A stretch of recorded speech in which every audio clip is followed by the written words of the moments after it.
Blog Talk Radio.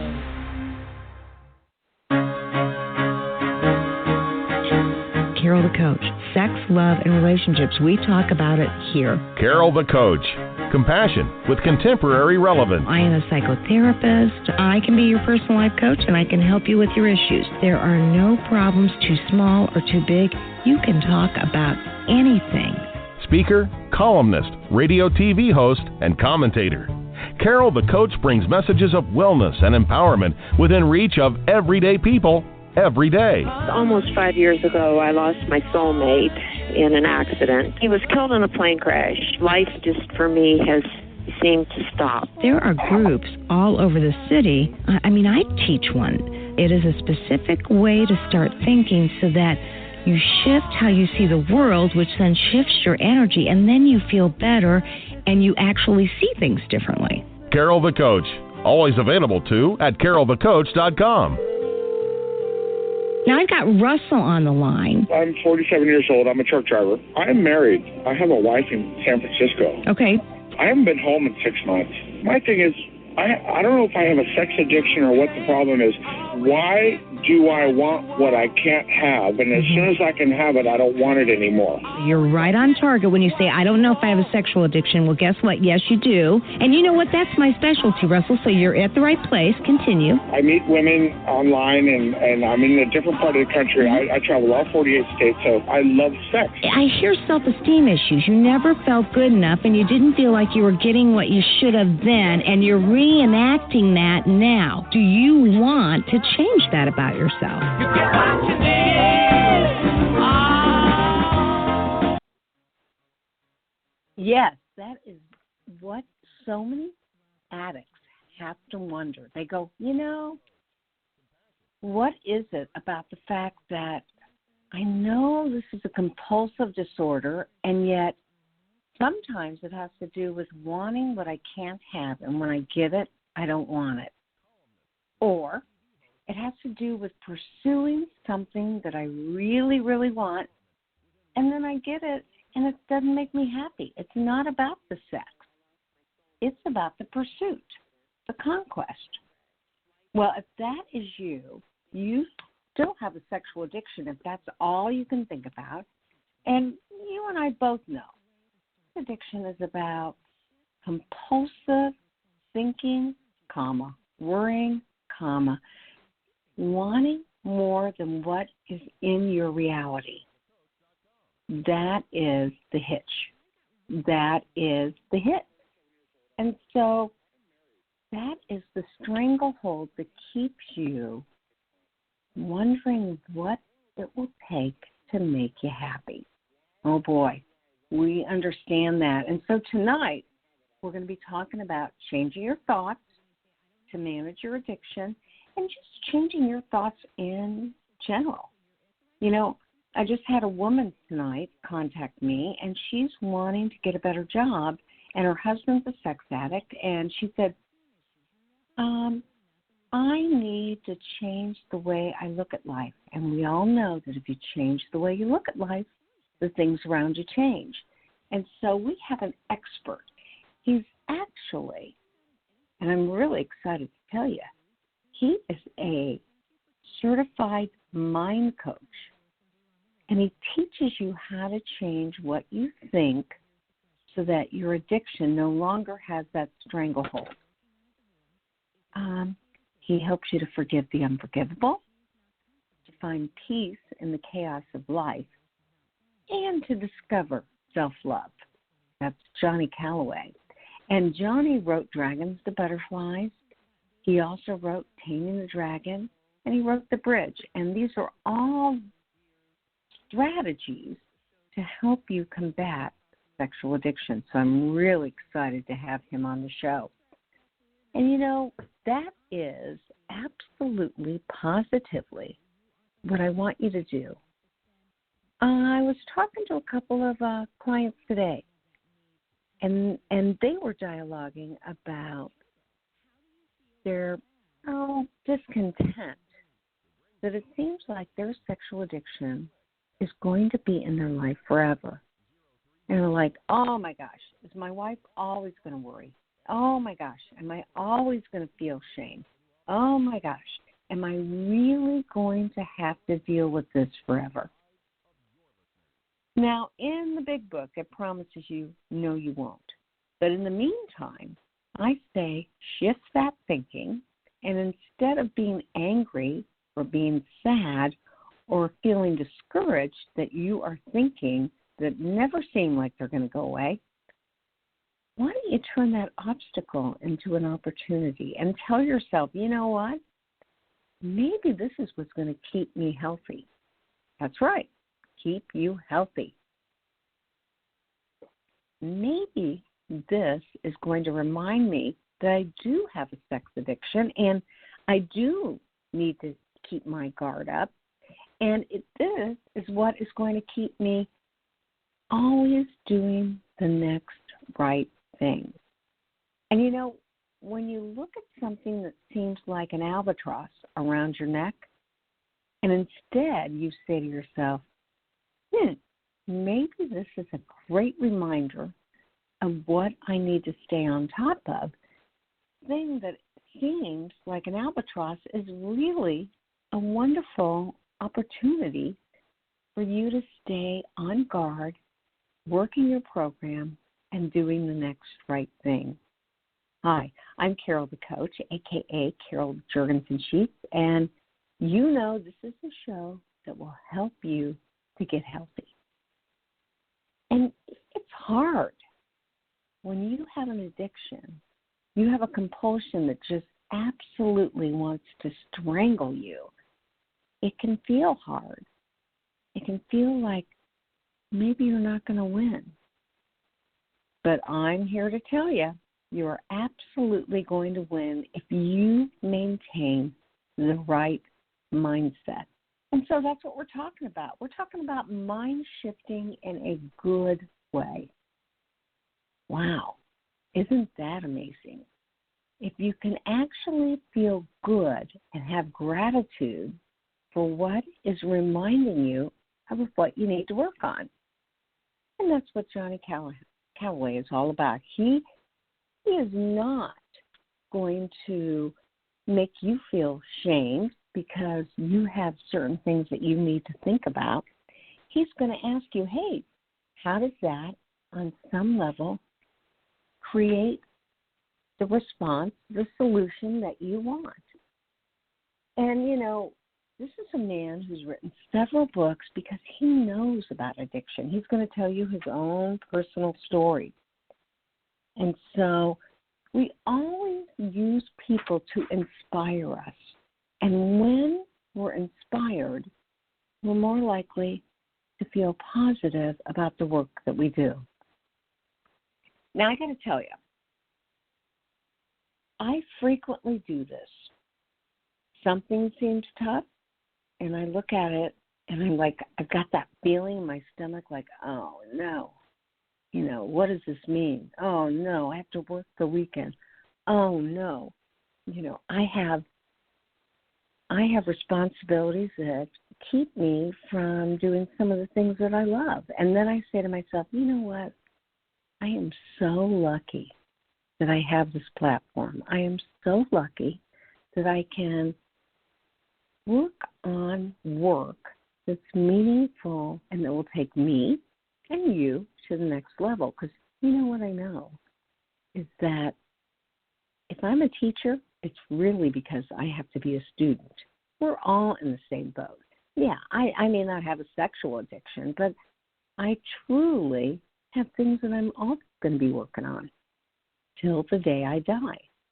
And as long as I integrate whatever it is that I need to work on and say to myself, what can I do to feel good about this, then it affects me different. It makes me feel grateful for something that I could growl about. One of the reasons I have been so impressed with my group, I have a group of men who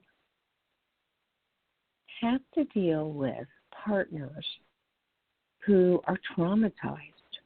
They're suspicious, they're paranoid, they're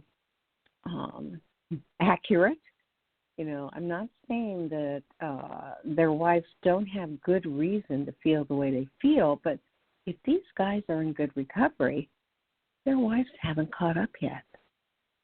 And I get that. You know, they've spent years and years and years of being betrayed. Of course they're not going to catch up. See how long these positive changes are going to last. And I speak about sex addicts as being male and partners being female, but what I know is I'm dealing with so many more gay partners. I'm dealing with so many more men that are partners. Their wives are the addicts. And so I don't mean to discriminate at all. I started with what came into my office, which was many more men addicts and many more female partners. But I want you to know that 75% of what I talk about is applicable to any of you. You just got to find how it applies. And that's why I've written this book called Help, period, Her, period, Heal. And that book is about the sex addict developing the empathy skills to help his wife or the partner heal.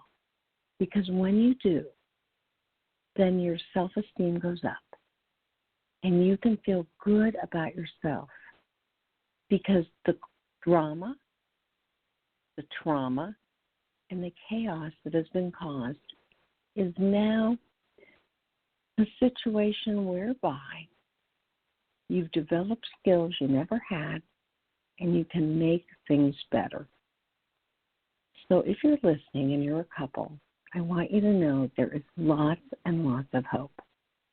If you want to stay with the person that you love and he or she is an addict, there's plenty of opportunities for you both to learn skills to get through this together. And that's what it's all about. It's about growing up together and improving self-esteem and increasing life skills and developing empathy. Because truly, empathy is what we all need to be better people, better neighbors, better coworkers, better family, and better people in general. So I've got this special little skill. If you've gone to my YouTube channel, Sex Help with Carol the Coach, you know that I believe in this empathy skill called AVR. A stands for acknowledge the issue. If you're an addict and you've got a wife who's triggered, maybe you forgot to call home, maybe you noticed that somebody was paying a lot of attention to your spouse at the Christmas party, whatever the situation, what has to happen is the addict needs to acknowledge the issue. That might look like, wow, honey, what I want you to know is I realize I caused this pain, put you in this state of post-traumatic stress. And everything you're feeling is a result of my bad actions. And I want you to know that I know and I see what I've done and I'm sorry. Okay, that's acknowledging the issue.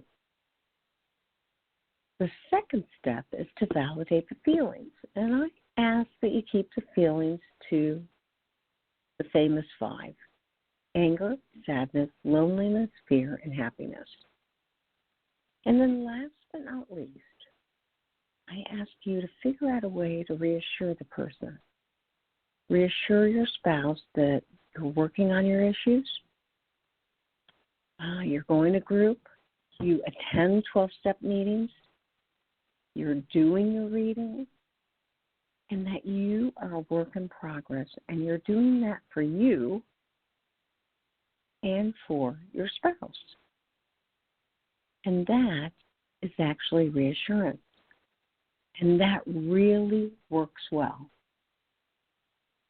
So you acknowledge the issue, you validate the feelings, and you reassure. And I know that sounds super easy, but it is not always easy. It takes a lot of practice. And so when my book comes out, I'm really going to be excited for you to get it, because it truly does in your life. Okay, we are going to take a short commercial. My guest is saying he's having trouble getting on, so we will do a commercial, and then guess what? What we're going to be doing is finding out about mind thought, and that is so important. I mean, truly, when you shift the way you think, the things around shift. And it's all about the power of our mind.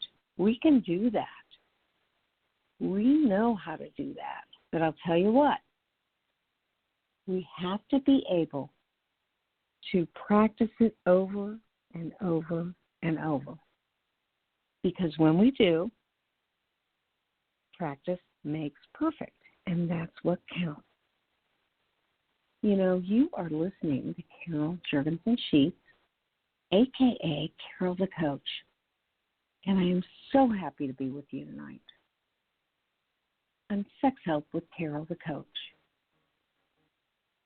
Probably the reason for that is our information. It really makes a difference. And so hopefully Johnnie will be calling in on 646-595-3284. And we will be talking about, wow, what is it that it's going to take to make things better? Carol Jurgensen-Sheets, a.k.a. Sex Help with Carol the Coach. And Johnnie, welcome to the show. Hi, Carol. Thanks for having me. Absolutely. I mean, you have been around teaching your tools that people can use in recovery that allow them to reframe the struggles of their life. So tell me a little bit about your struggle and how you got involved in your life coaching. Well, my struggle was from the beginning. My mom died when I was very young. My dad was an angry, alcoholic, abusive father. I became a drug addict and an alcoholic at a very early age, and was diagnosed with several mental illness, mental health issues, and then I found the 12 steps, AA and NA, and through that I learned, I discovered my deep inner desire to help others, and now I'm a certified thought coach, we call it, which I love the distinction between a thought coach and a life coach, and I do a podcast every week on Morph Into a New You. I've written 3 books. I'm doing everything I can to help as many people as I possibly can through the tools that I found through the 12 Steps on a Course in Miracles. Yeah, you know, you and I met at Hay House You Can Do It conference, and that is a special conference that allows people to utilize their greatest skills. And you had written this book, Dragons into Butterflies, and tell us a little bit about that book. Wow, that book, it's just as amazing the story as to how that book came to be as the book itself is, honestly. I have read a book by an author, Chip St. Clair, called The Butterfly Garden. And it was like, the whole time I was reading it, it was like I was thinking, man, this guy grew up in my house. And then I got to meet him, and he read my first book, Taming the Dragon, and he said, Johnnie, you're an incredible writer. You have a hell of a story to tell. Tell your story. And over the course of the next 9 weeks, I wrote 22 chapters. And It was incredibly cathartic. It was amazing for me, and everything just came pouring out of me. And I had to go back to therapy actually when I started writing it, because I wanted it to be as honest and as raw as it possibly could. In order for me to do that, I had to go back to those places mentally and emotionally and relive the things that I wrote about. And I needed help. But it has helped a lot of people. It is helping a lot of people. And basically, it's my story of all the things I mentioned that I've gone through: the child abuse, the drug addiction, the alcoholism, the mental health issues.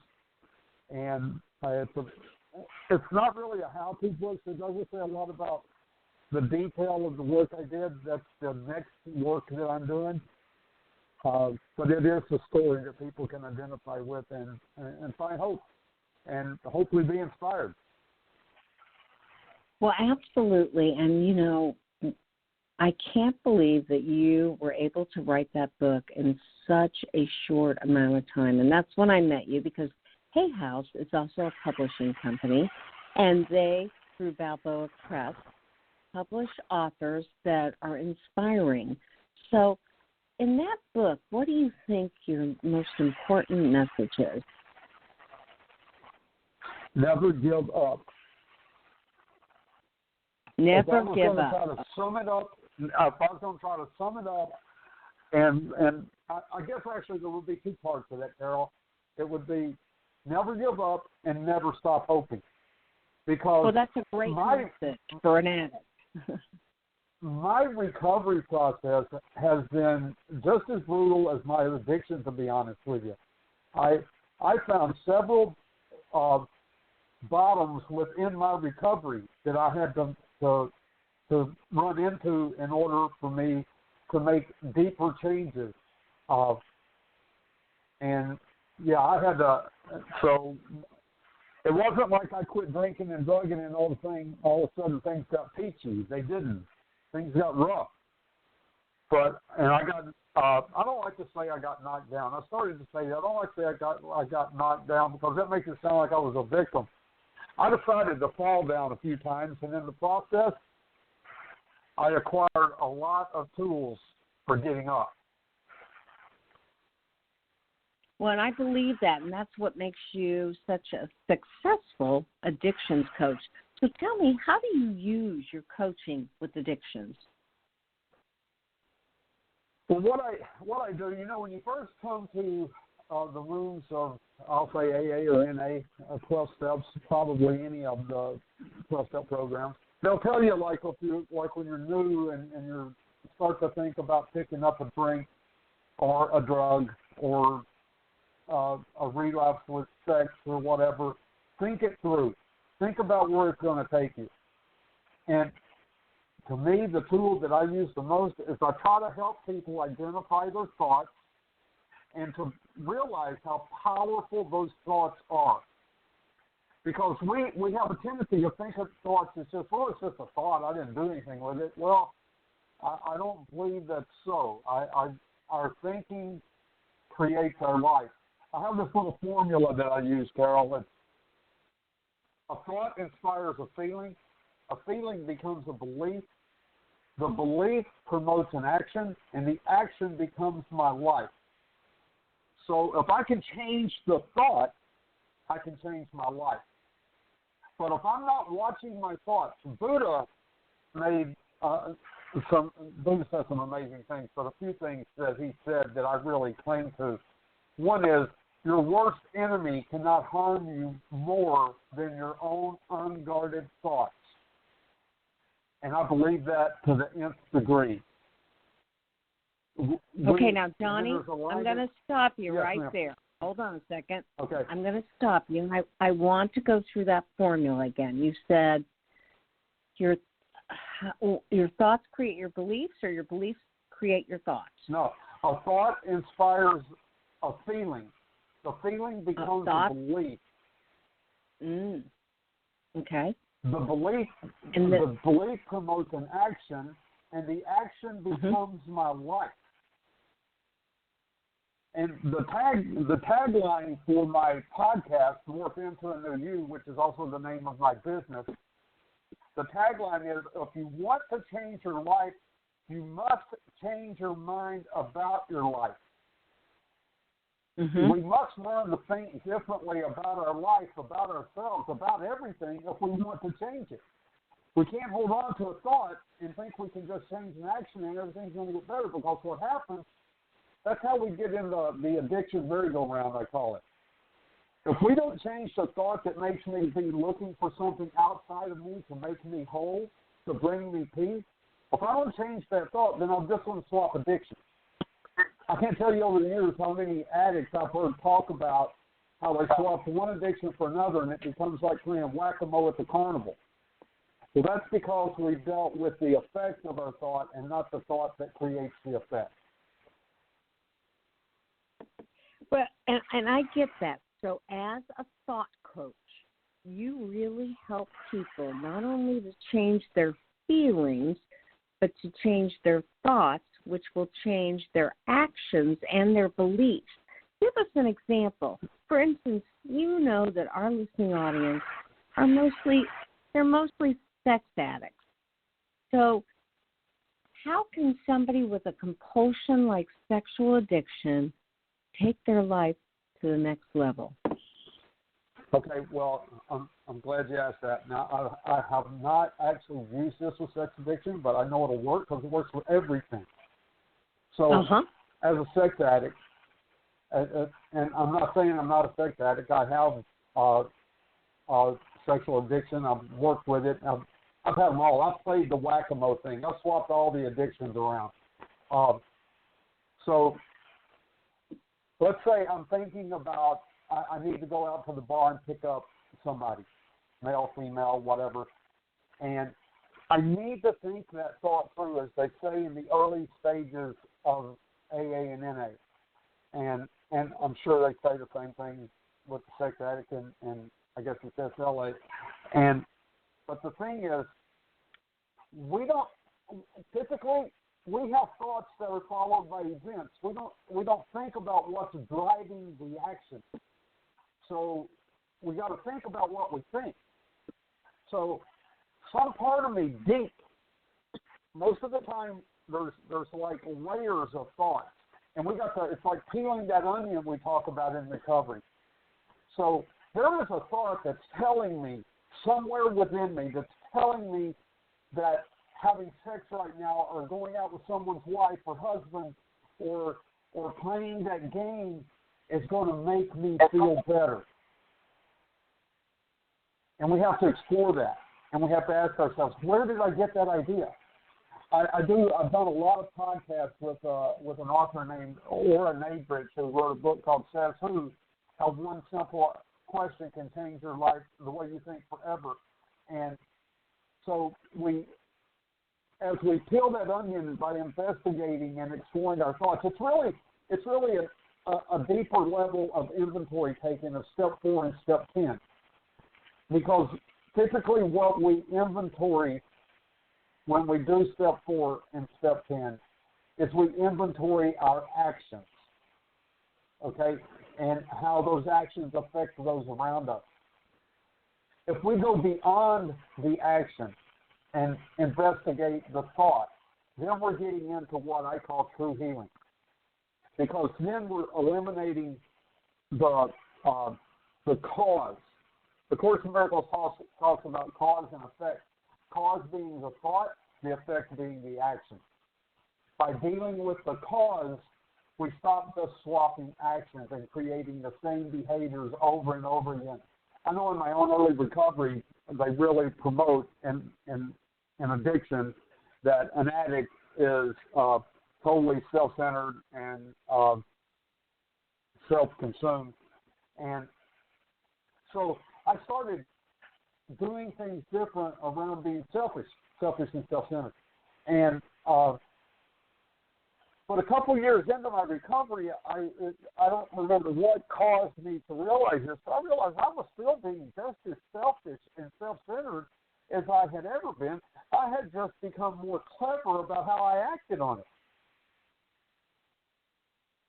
So I had to see what fears, self-centered fears. We talked about what fear was driving me to try to manipulate people into giving me away instead of reaching within myself and telling the truth and saying to someone, perhaps, this is what I want.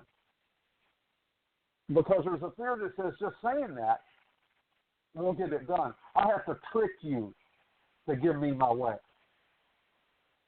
So the honesty, the open-mindedness, and the willingness that we talk about in recovery is so paramount to thought coaching because we have to peel those layers away and look at the truth. And I'm telling you, for myself, I was very fortunate with a sponsor that his thing was he would ask me how I was feeling about a particular thing, and I would tell him, and he would say, well, that's a story you want me to know.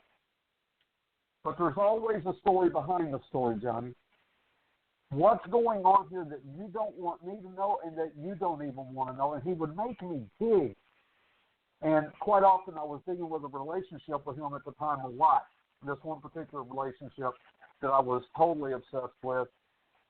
And he would say, well, why do you want to do that particular thing? And I said, well, I love her, and I just want her to know I love her. And he'd say, man, that sounds noble. What's the truth? And he would make me dig beyond that top surface answer. And I would find out that a lot of times the things that I was telling her I was giving her, I wasn't really giving her anything. I was setting up a trade. Because later on, when I wanted something from her, I would say, well, you remember when I did, and if it's a gift, you don't do that. But what I was doing, I was setting up what I call emotional bartering. It's like, okay, I'm going to do this for you. It's a gift. But later on, I'm going to come collect. But I don't tell you that. I tell you it was a gift. So I could only find that by peeling away the layers of the lies of how manipulative and how frightened I really was. Does that make sense? Okay, so now tell me a little bit. You obviously have made it your mission to write these books to help addicts all over the world, and then you've also created this podcast to help people to learn how to shift their thinking. And so, again, your podcast is called what? Morph, M-O-R-P-H, into a new you. It's all about transformation, just like the butterfly. And then where can they get your books if they want to learn more about the thoughts that shift the way they see themselves? Now, what was the question, Carl? I'm sorry? Yeah. Where can they get your books?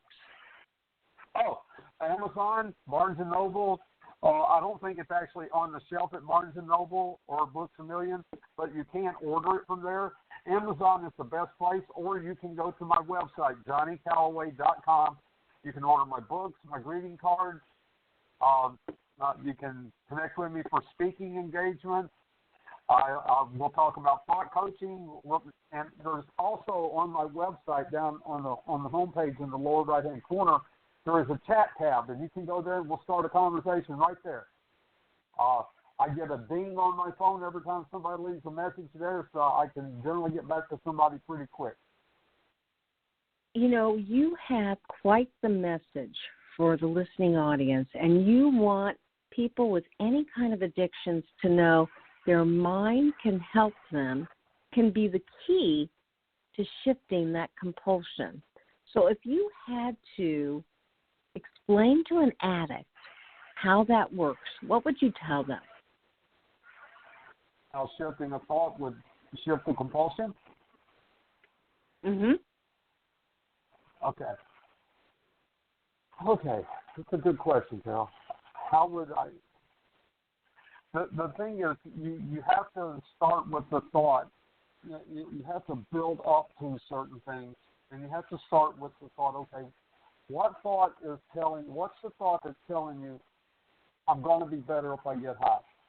Getting high is going to fix this. So, again, it goes back to the simple thing we're saying earlier in recovery, think it through.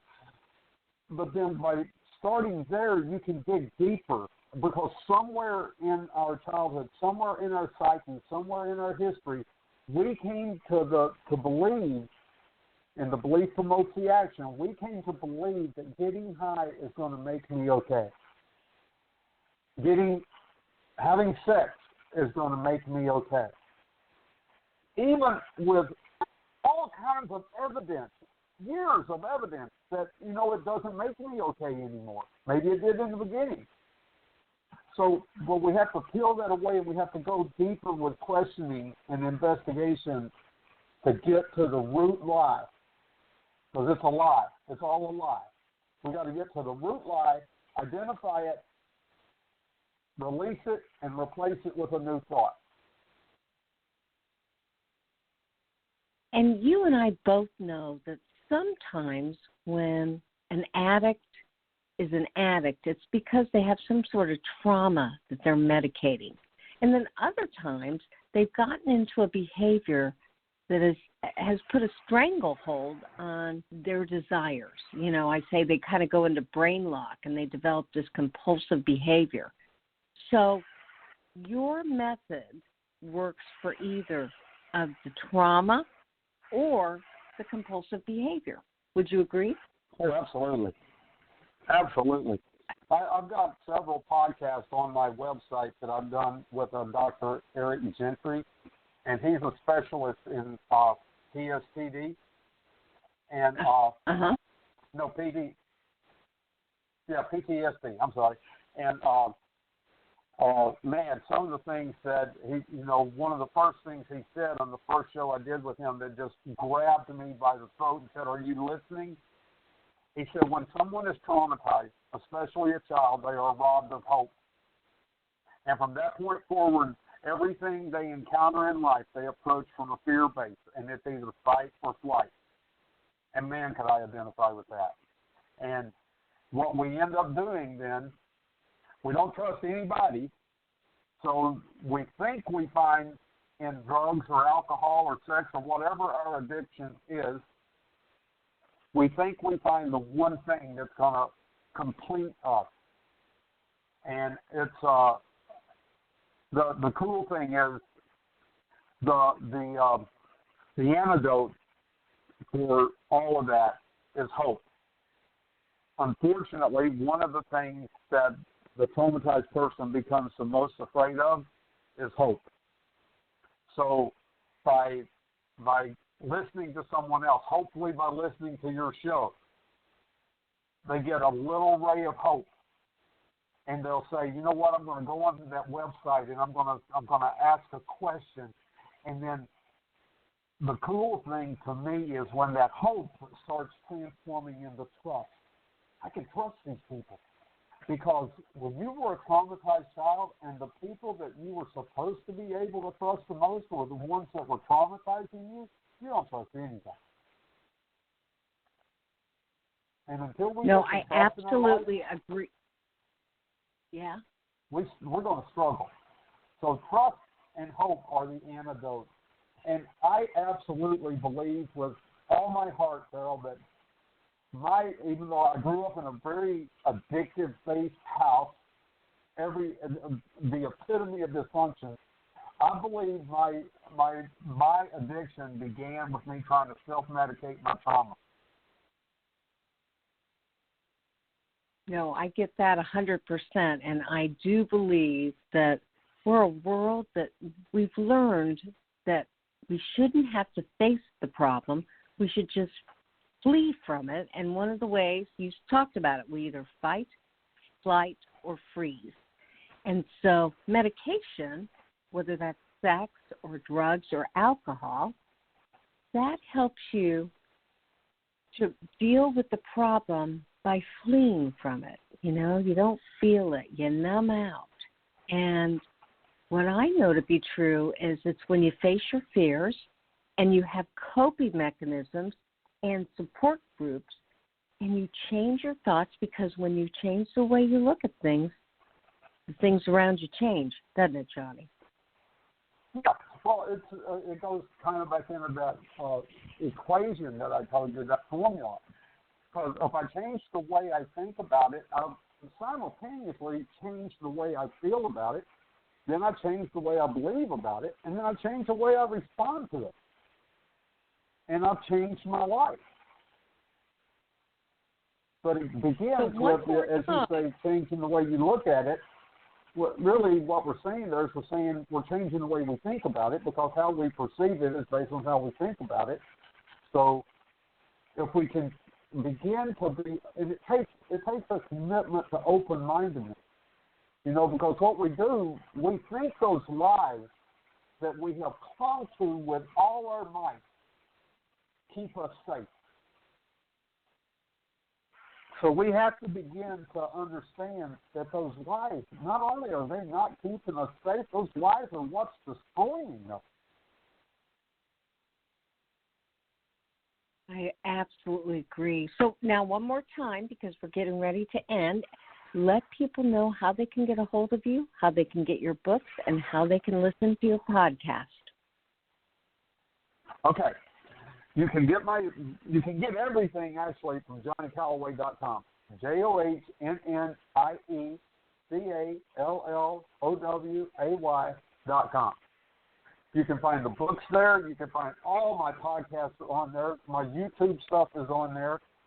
I've written a bunch of blogs that are on there. My greeting cards are on there. Everything's on that website. And if you, for some reason, can't get to the website, just go to Amazon.com and Calloway, Johnnie, Calloway, and Dragons to Butterflies will come up. The other books aren't actually out yet. I'm really excited about this next book coming out, The Bridge, Where Souls Connect. And those should be out by fall. The Bridge, Johnnie Calloway, thank you.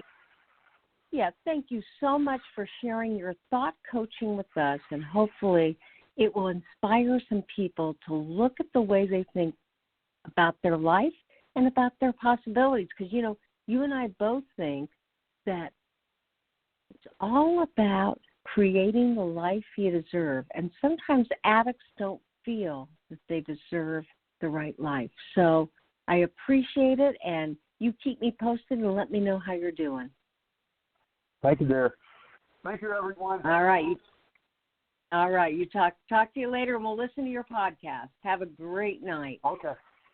All right. Bye-bye. Bye-bye. Yeah, that was Johnnie Calloway, and he obviously is a man who's devoted to helping you change your life by changing your mind about what you think, feel, and believe. And you can reach him at his website, Johnnie, JOHNNIE, Calloway, CALLOWAY.com. And he does have a special podcast available to you, so you can get that on his website. And I can't emphasize enough that I really do believe that life is about looking at how we can really make things different. And I know that you too can figure it out and make your life different in all sorts of ways by thinking differently about how you feel, what you believe, and how you think. And I'm going to challenge you to take your life to the next level. If you went to my Sex Help with Carol the Coach Facebook page, it's actually under Carol the Coach. I have a challenge on there, and I say, hey, till the end of January, and obviously that means about 4 more days, I want you to look at every obstacle as an opportunity to make your life better. So, you're standing on your feet all day, and your feet are killing you, and you don't think you can do it another day. Ask yourself how you can turn that around. And maybe it's just saying, wow, I've got a lot of stamina. Your wife leaves you because you're an addict. How can I make that into a positive? Well, tell yourself that maybe this is an opportunity for you to really work on you. And that's what I know. I know that if you take life and you look at it in a positive way, it will work for you. And for any of you naysayers that go, oh, that is not true, I got to tell you, why live the other way? Why grumble and hate your life and think that life's against you? Why not look for the positive things that life has to offer you, no matter what you're dealing with? You got cancer? Well, enjoy your life a day at a time. Your wife left you? Well, ask yourself, how can you become a better person while she's gone? You and I both know it's all about how you look at things, because when you look at things with a positive spin, the things about you change. All right. Well, we have to end for today, but I do want to say, I want you to fearlessly have the courage to be yourself, and that means instead of being afraid, face your life with courage. And we'll talk to you next week for more Sex Health with Kara, the coach.